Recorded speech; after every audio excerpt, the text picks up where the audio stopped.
afternoon, Namibia and the world, and welcome to our very first edition for the month of October. Desire Kahiha, and I am your host for this afternoon.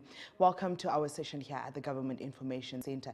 Today, it is one of a civic education nature, and we are speaking about a topic that I believe has touched everyone in our country, and I believe it's not just a problem in our country, but unfortunately one that creates uncomfort or discomfort in our communities, and we are talking about crime. And specifically today we're speaking about crime in the city of Windhoek. To help us answer and educate ourselves on this particular topic, we have the chief, and that is Chief Abraham Kanime, who is the head of the city police in Windhoek, from the city of Windhoek. Good afternoon, Chief. Good afternoon. Thank you for being with us. As I said, we're trying to educate ourselves on the topic of crime in the city and trying to figure out where we are. As much as we are a democratic country that signifies freedom, unfortunately, criminals, for whatever reasons, are taking away this freedom from our people. Let's start off with the basics. And from Chief this afternoon, we'd like to kick off by finding out what are the crime statistics in the city of Windhoek, and are there any peaks in violent crimes? Thank you very much. The crime, it's a lot of crime in terms of our laws. Mm-hmm. But I want to concentrate more on what we termed crimes of concern. Mm-hmm. We categorized them into, we divided them into two categories. Mm. One is what we call property crime. Mm-hmm. And out of property crime, the property crime of concern, we talk about housebreaking, theft out of motor vehicle, mm-hmm. and theft under false pretense. Mm-hmm. While the other category, that of violent, we talk about robbery, assault, rape, and murder. Those are, yeah. I come to the question whether there is an increase. Yes, our statistic, it's a comparative statistics, and it's a comparative, we compare a period of last year to the period where we are. In this case, we talk about from January 2021 to the 2nd of October 2021. Okay. Compared to January 2022 up to the 2nd of October 2022. Okay. Okay. In that situation, yes, one can talk about an increase to a certain extent, but there are also other factors that one need to take into considerations first before you get into the detail. For instance, last year, 2021, during this time, we were still under COVID restrictions. Yeah. And under COVID, or during COVID restrictions, law enforcement was more easier because there were restrictions on the movement, there were restrictions on the selling of liquor, as well as on traveling. At some times, we even had a complete, let me say, a curfew, where people were limited to certain hours only. Yeah. And if the law enforcement found you moving beyond those hours, there will always be questions. And therefore, law enforcement that time was also easier. and the crime was a little bit lower compared to the current situation where there is no restrictions. Our statistics in general crime, combining all, we are saying that, or it's telling us that 2021, it was cases that were reported here in the city. It's 14,222. While this time, or this year, it's 14,342. You talk about an increase of almost 120 cases. But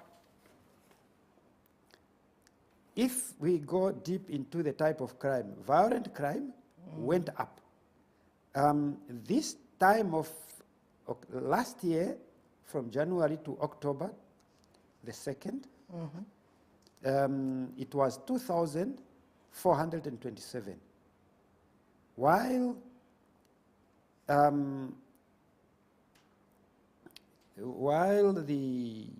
this year, it's 3,113 violent crime. Remember, I already said, when we talk about violent crime here, let me call it violent crime of concern.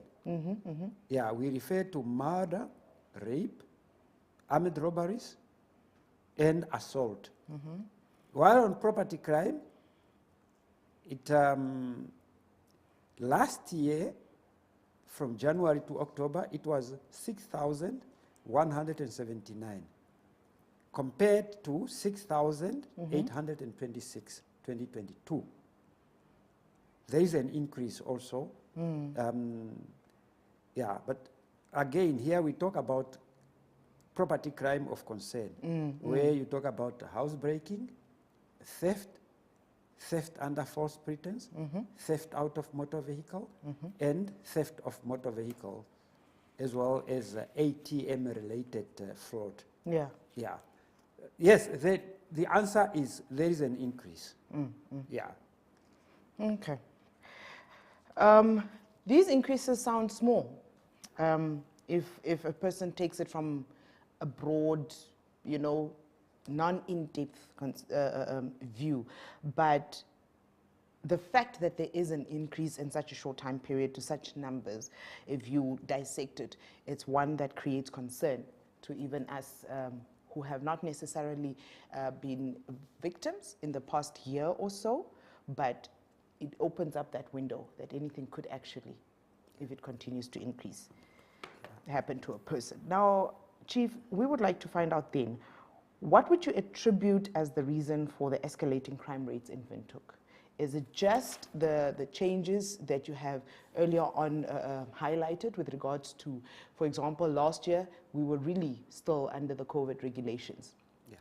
And some of these helped to curb.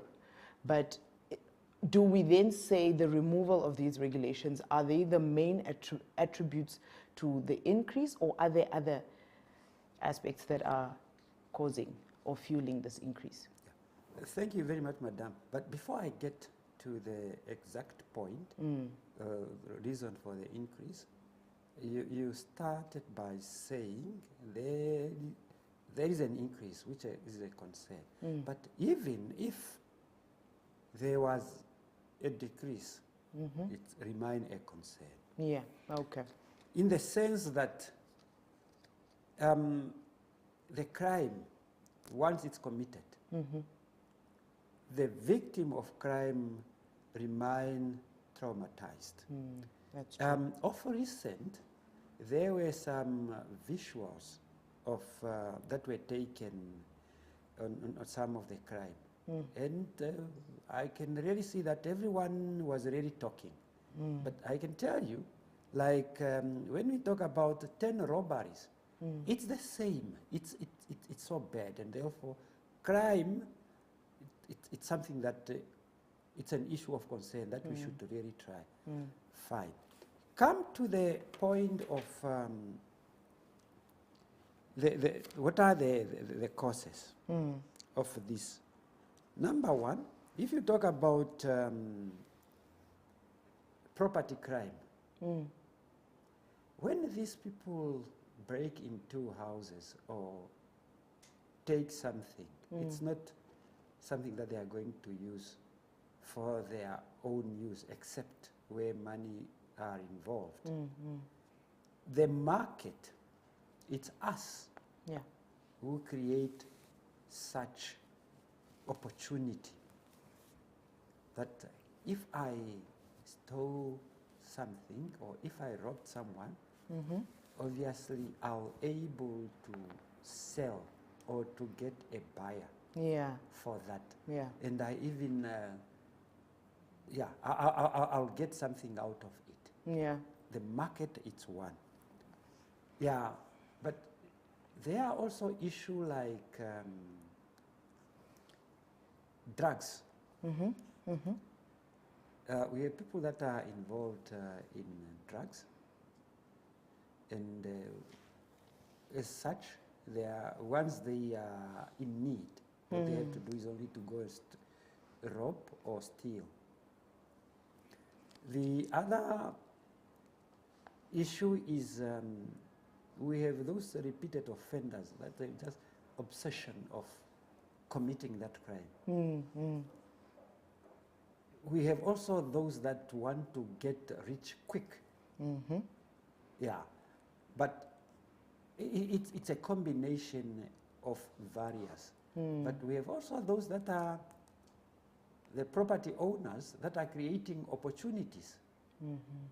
And because of that opportunity, it attracts someone and is now putting him into temptations to go and steal. Those are some of the reasons why we have this. But come to violent crime, it's also an issue of alcohol and drug abuse. Once people start drinking, then it will end up in a fight because they become drunk and so on. But we have also situations like people that are raped in riverbeds. Means sometimes it's also created by, opportunity was created by a victim. But we are not saying that we condone or we are saying if this happened, you should do A, B, C, D. But it's various factors that cause the crime to be committed. Okay. So if like your last point there that you had there, I think what we need to understand in general, we're not necessarily saying, for example, where the chief said property owners sometimes create opportunities, or where, for example, you find some of these violent crimes happening in certain areas.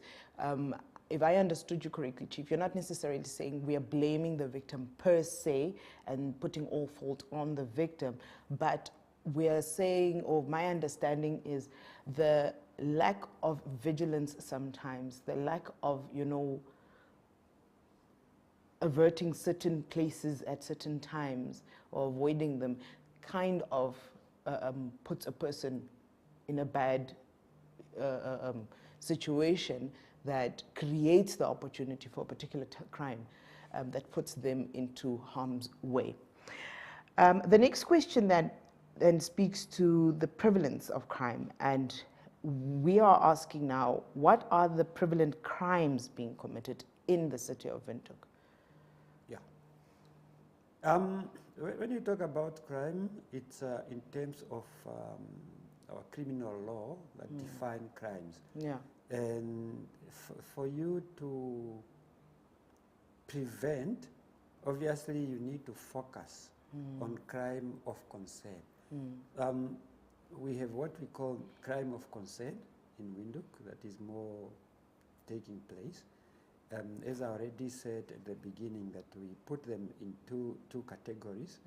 One, it's violent crime. The other one is property-related crime. Although if you go into the detail, obviously in most cases, even violent robbery, you focus on the property. But it's just for management purposes.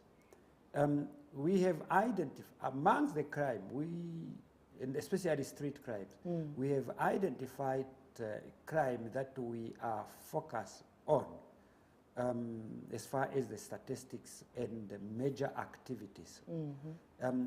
Let's start with robberies, and these are street robberies, and we categorize them into two, ordinary robberies or robbery using firearms or other objects. Then we have assault, GBH, means that assault with intention to cause grievous body harm.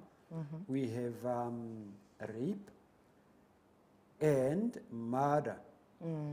The fifth one, although it's also part of robbery or assault, it's a gender-based violence. We also have that category where we focus on it. You talk about, as I said, gender-based violence, armed robberies, ordinary robberies, murder and rape. And these are the crime of concern that really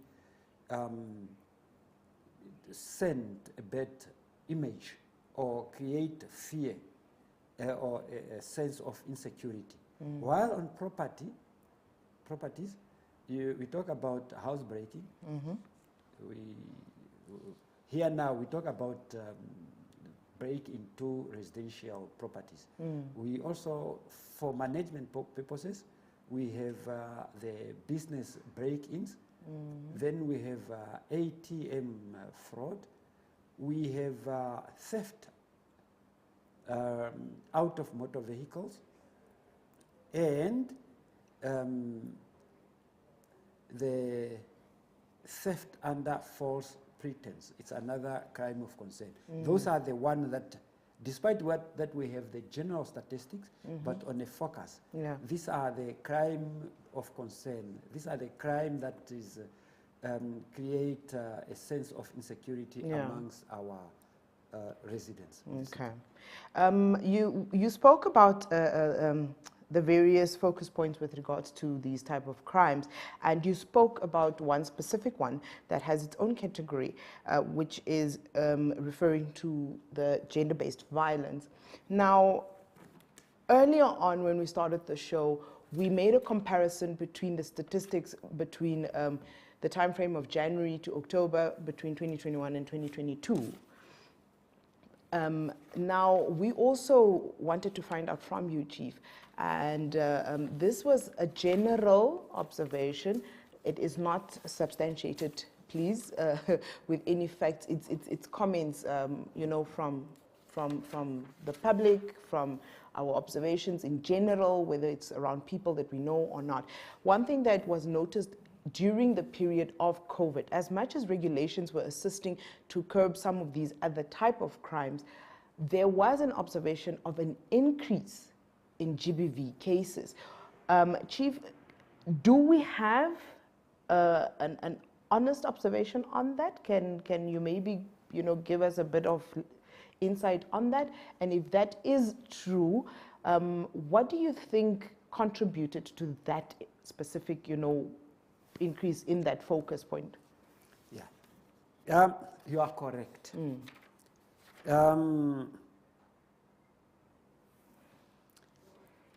GBV, or gender-based violence,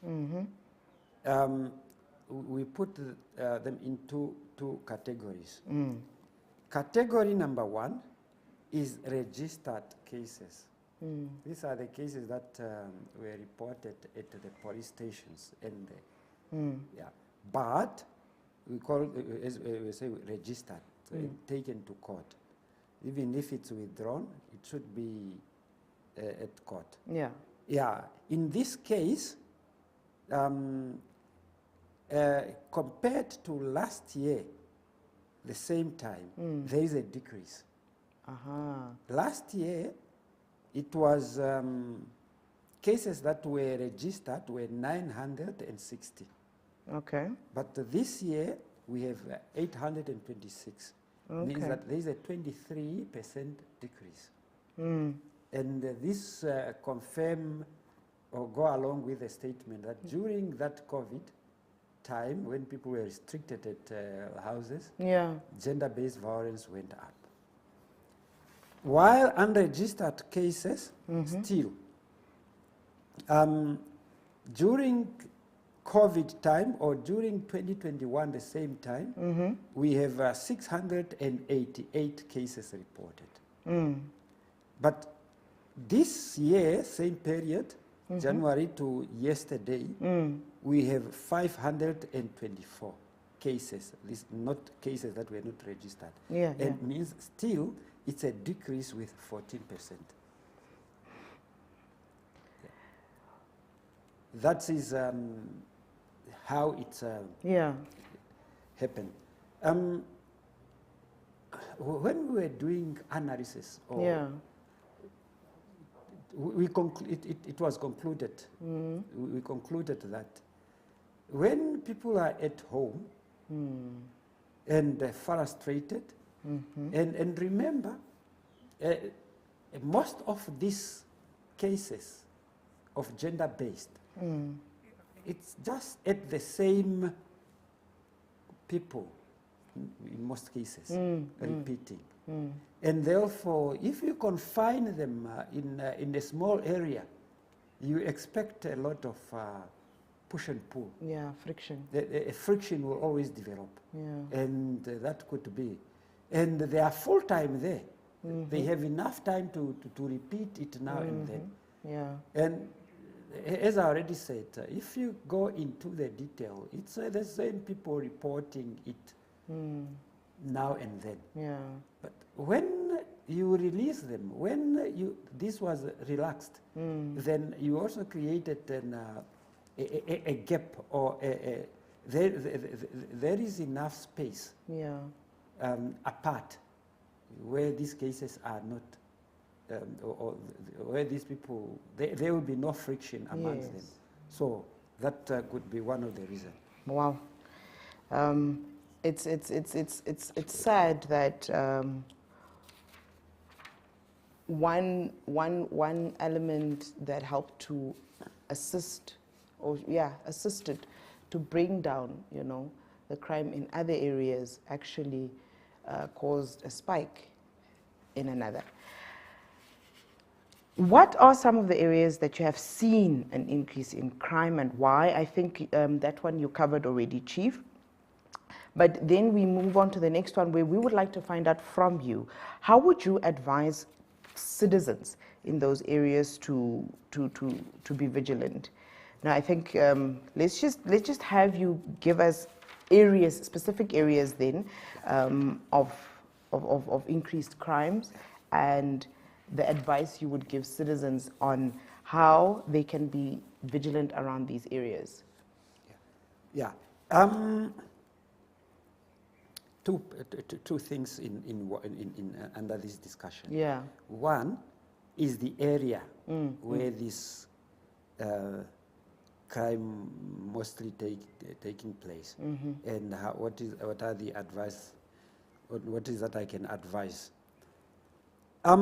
We divide the city into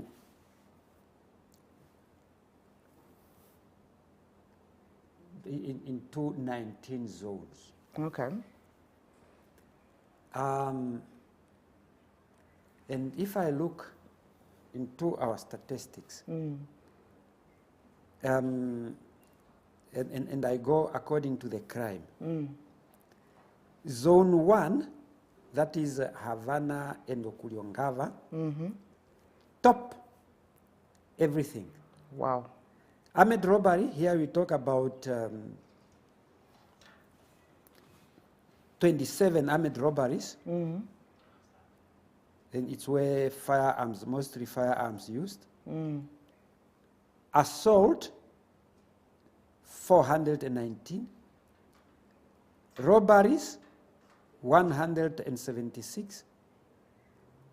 The ordinary robbery, just snatching. While robbery where you use knives, 246.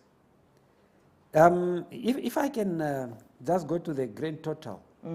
Zone 1, that is, I said Havana and Okuliongava. Yeah. You have a total of 868 cases of, it's a combination of armed robbery, assault, robbery, and robbery with other objects. Zone 10, that is Ochomwise, you have 400. Zone 3, that is Horeyanghap, you have almost 400 because it's 393.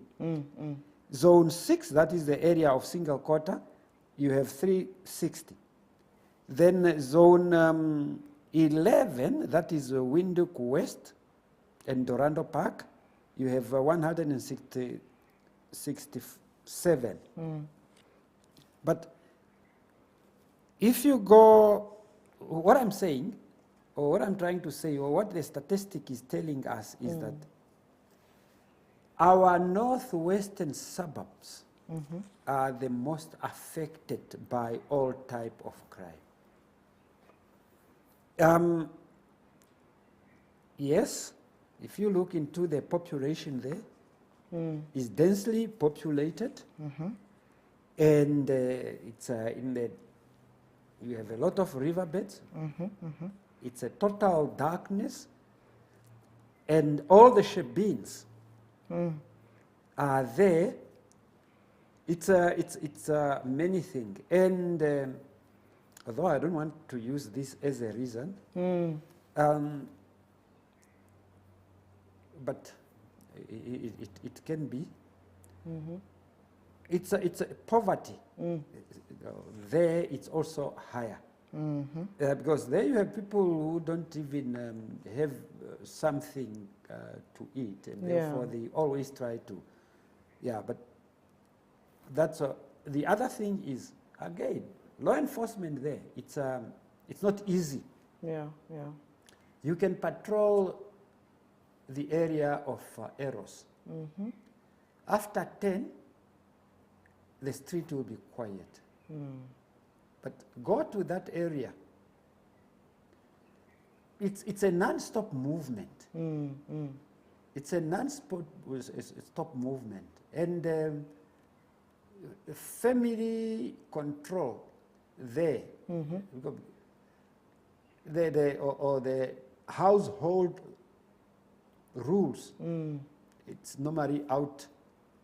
It's out of control there, because in some you can find one place where there is only youngsters, 18 to 23, living there. But here you have a proper household where there is a control, where one is saying you cannot even enter the house at this time.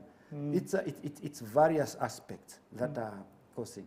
And even at the formal residential areas, setting up a neighborhood or watching upon your neighbor's house, it's easy, but not on the other side.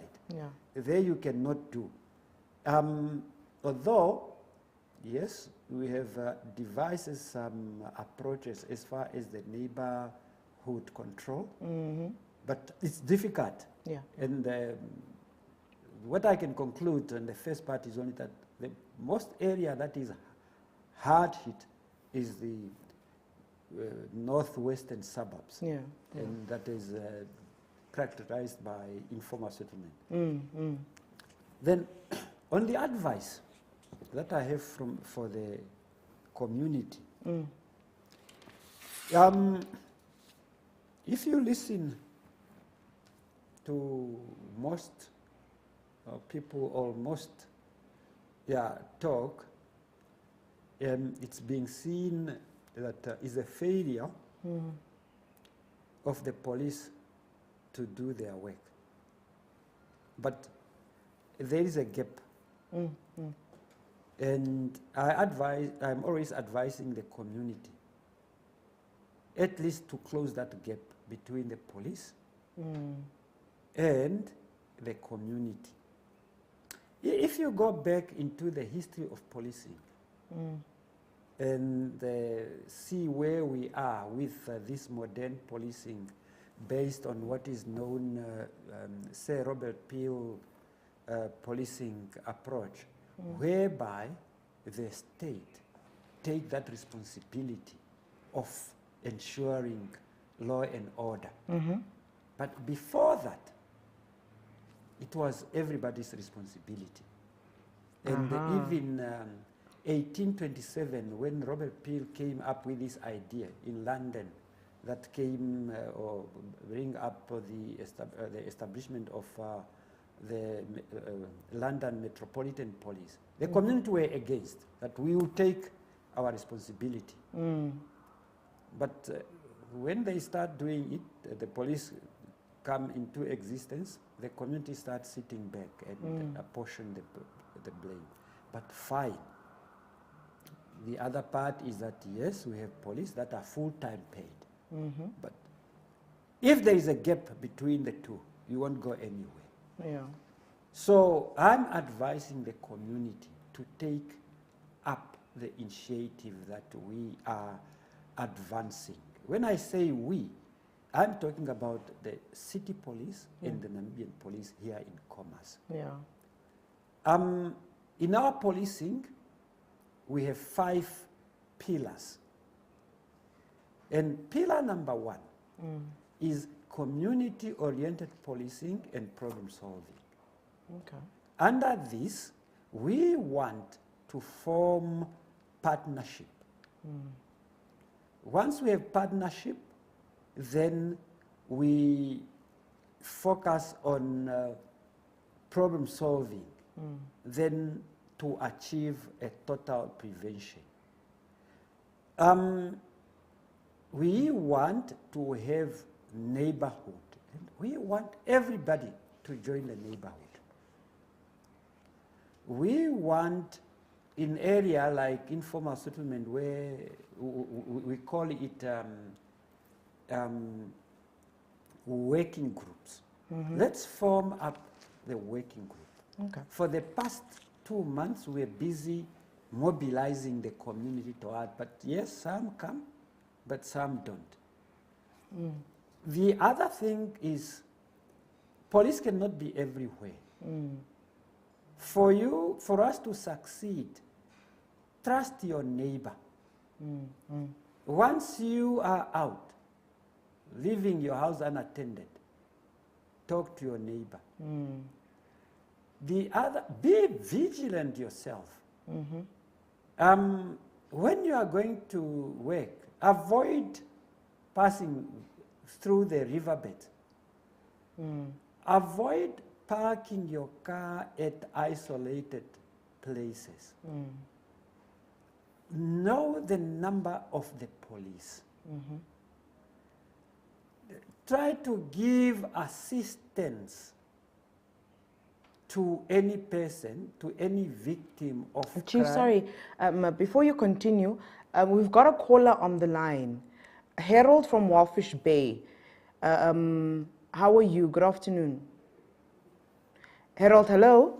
Yes, hello, how are you? Good, good. Welcome to the show this afternoon. Thank you for joining us. How would you like to add to the conversation? Okay, thank you very much. Yeah, I only want to contribute my to the chief that is there, because I want to assist him, because he just said... Can you speak up a bit, Harold? We can't really hear you. Okay, sorry. Yeah, I just wanted to add to my comrade what he said. Yes. And a little bit the solution to that problem. Which particular problem would that be? The crimes plus the contributing factors and how we're going to prevent them. Yes. Yes, yeah.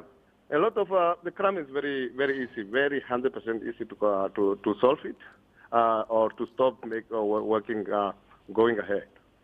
Because especially in Namibia, the crimes that we are having, a lot of them can be contributed because of what he said is poverty.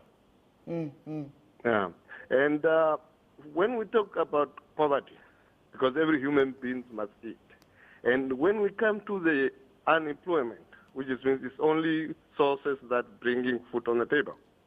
is very high, it's close to 80%. And the crimes is not only in Windhoek, it's everywhere. You understand? And when we say it's poverty, we should sit down on the table and say, for the crimes to stop, we should eliminate poverty in our country. That's very, very, very 100% simple. You can't talk about and mention a lot of crimes because it's contributed by poverty. We need to eliminate poverty. How are we going to eliminate it? Because, to be honest, crimes can be contributed by a lot of factors. The poverty in Namibia, every Namibian should not supposed to be in poverty at all. Because the only thing that contributing to the poverty is because of our leaders. We don't have, the things that they are doing, plus the money that they are getting paid is too much. When you are comparing to the taxpayers, the minimum wage is not related. And the money that are given to their post that they're supposed to use it, misuse it, is that if you are getting money to share any money that we supposed to have and distribute it to each and every Namibian or to work on Namibians, and you misuse it, that can cause to the poverty of the country and can create and it can force the people to steal or to kill and to do something else. Because to kill or to steal or to provide any crimes, you are unhuman or you are not living like a human. And every human must eat. You understand? All what my advice is, we have to, before it's too late, right now, we have to talk to our management, to sit down on the table and come up with only one option, saying we have to stick on the look at the minimum wage of the country, which is supposed to be above 15,000, and each and every Namibian that doesn't work must have 12,000.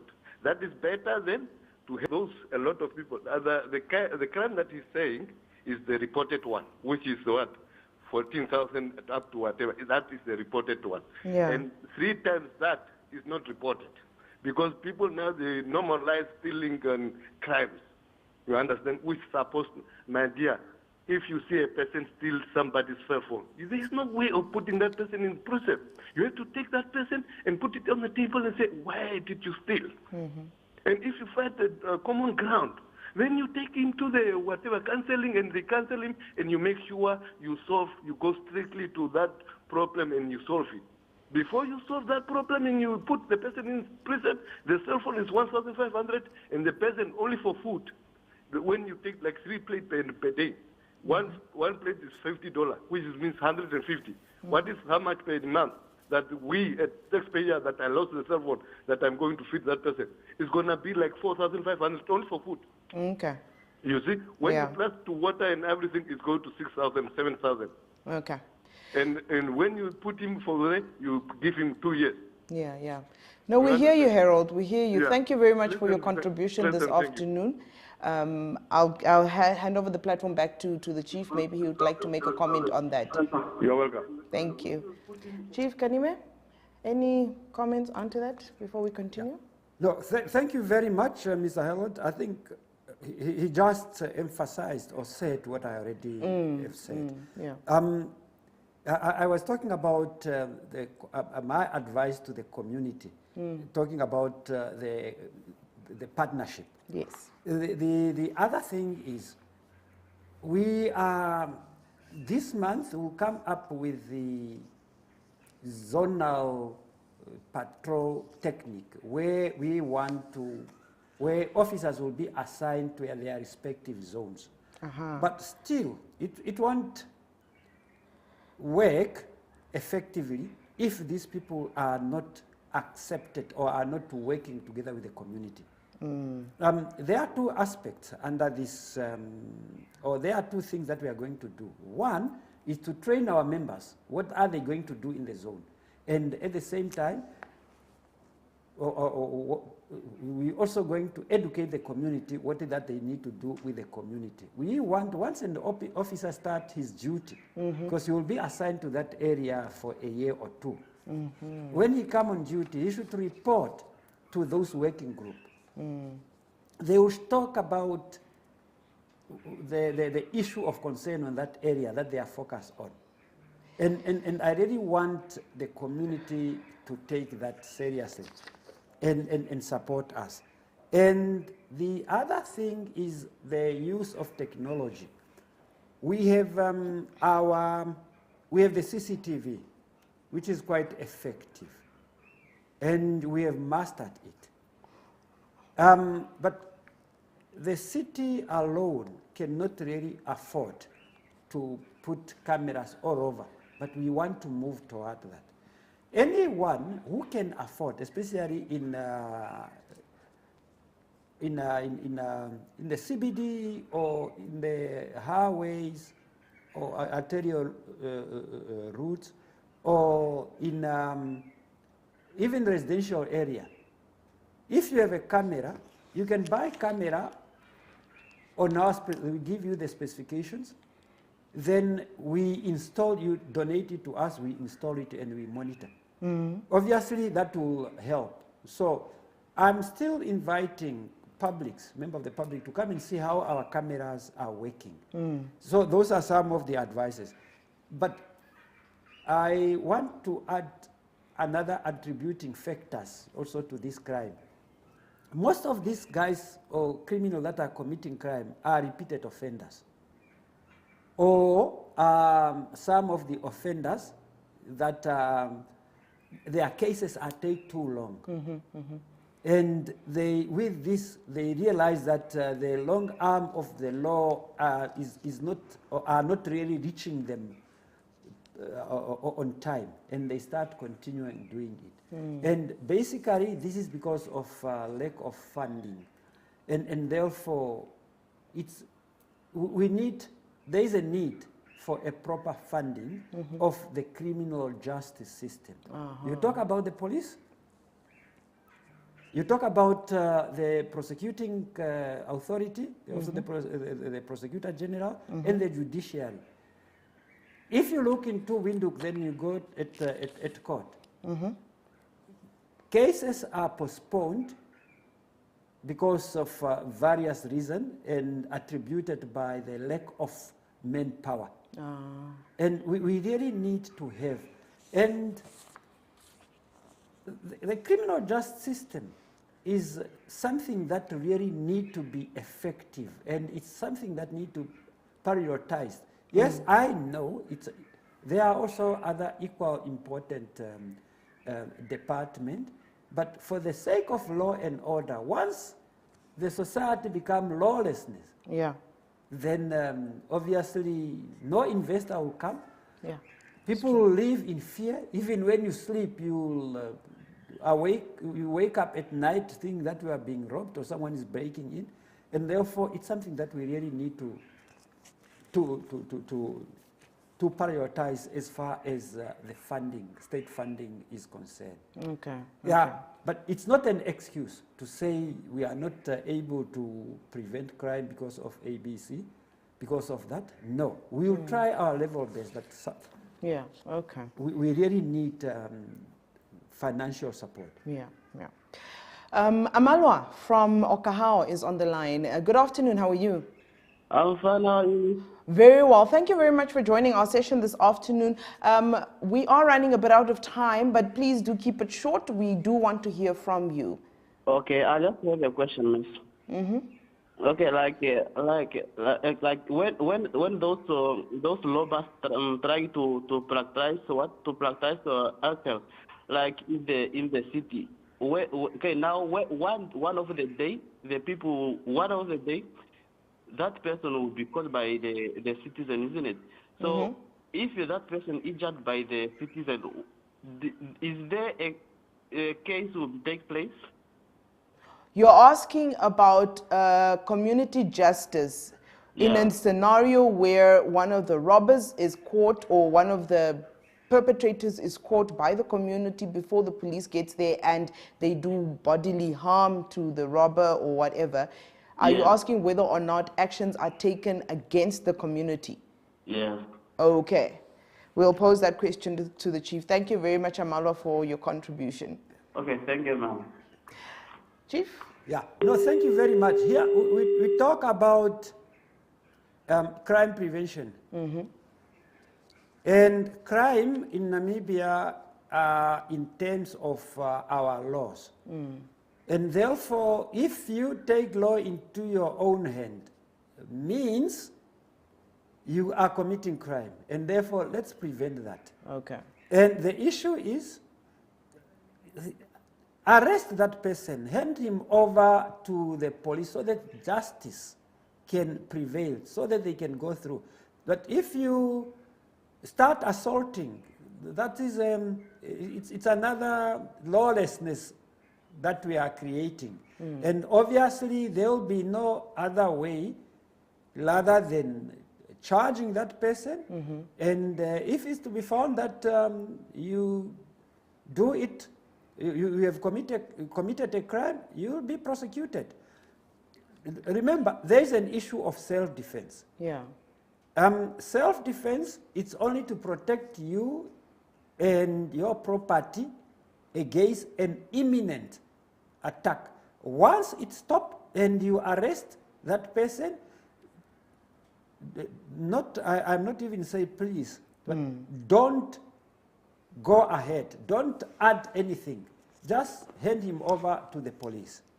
If you think the police acted negligently or release that person because of poor investigation, we have the ombudsman, the public protector. Go to the public protector. Obviously, that one will be investigated and action will be taken. But let's not take law into our own hand. Okay. Okay.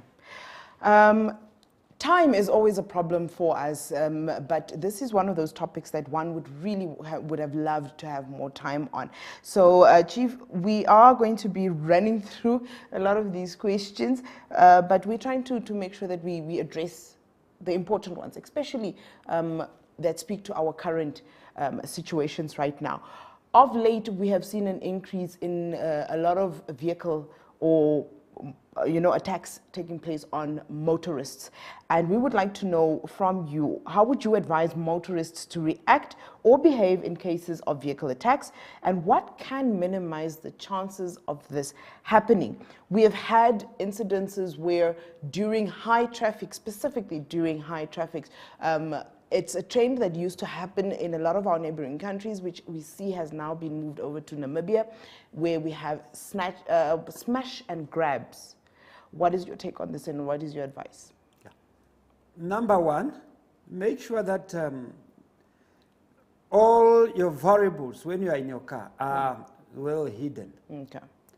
And that your car, it's locked. And when you are in the queue, leave a reasonable distance for maneuvering. And when you are driving, be vigilant, be on the lookout lookout of people that you think they may become dangerous or they might attack you. We have this situation of Reuters. These are the people that are sitting at the intersection looking for a job or begging for money. Yeah. If we stop giving those people money,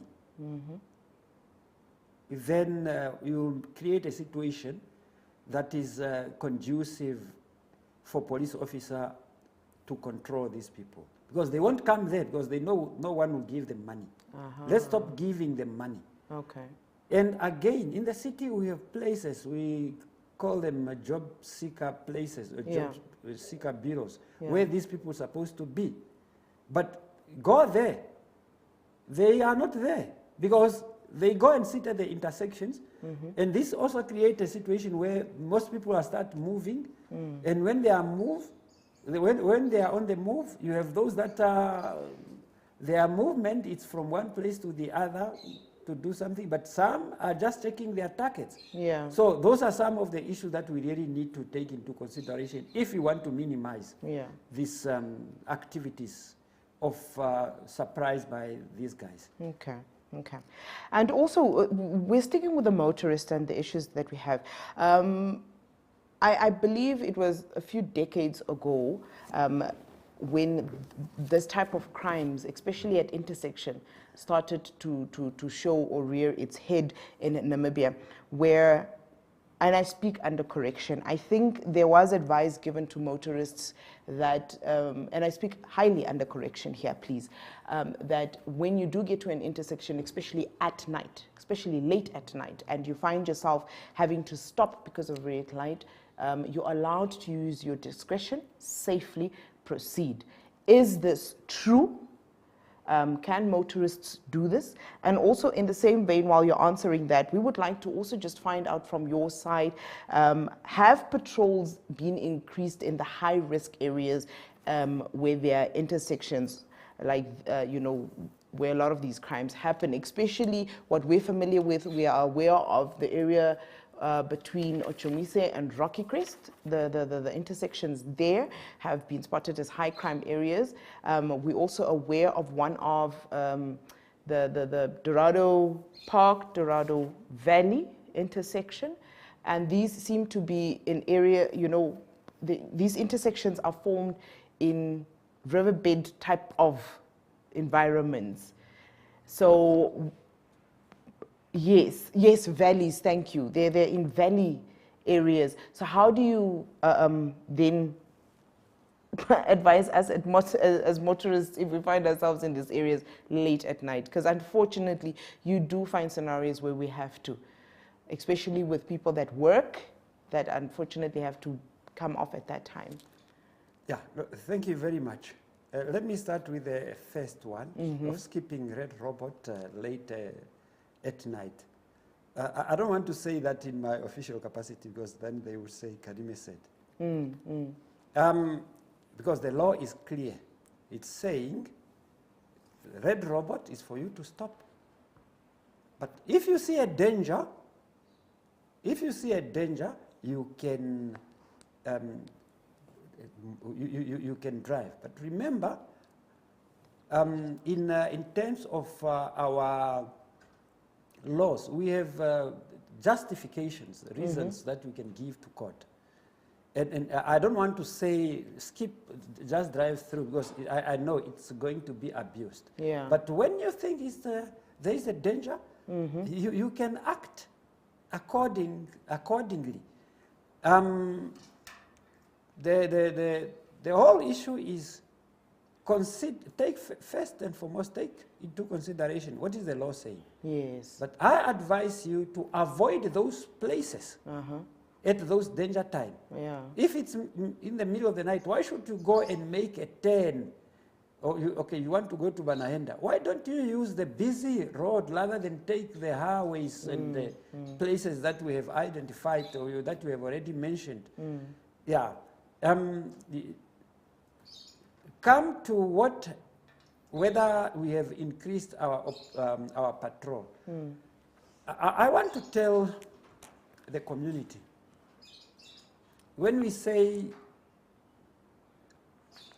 when we report these statistics, I can also tell you that there are a lot of cases that were prevented.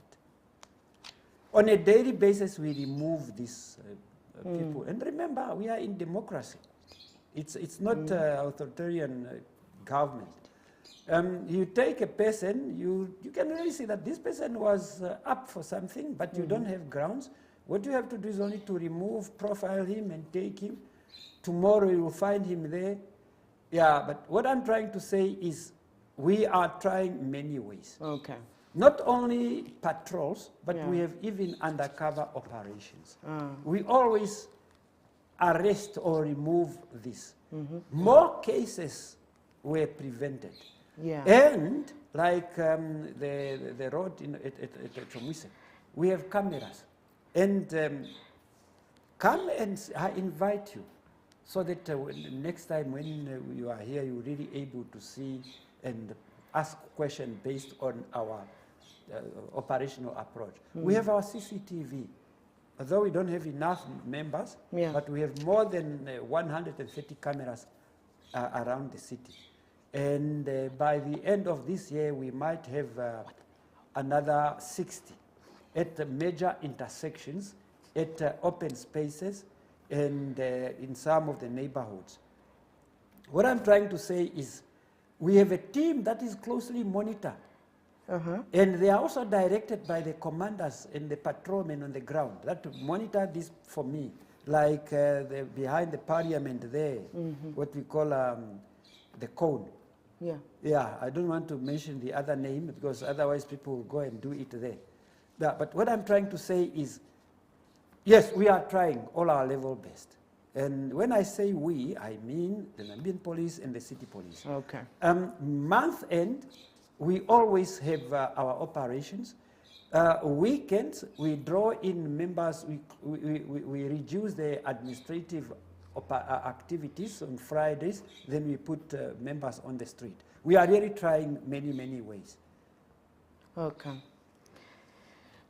Well, Chief Kanime, as I said earlier on, time is never our friend. It never waits for us. But there's a particular question that I really want to deal with. And I want this, to kind of peek into your expertise. You've been with the City of Windhoek and specifically City of Police for a very, very long time. We've got these not registered cases.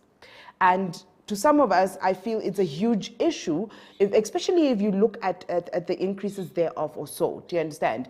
And now we just want to pick on your experience.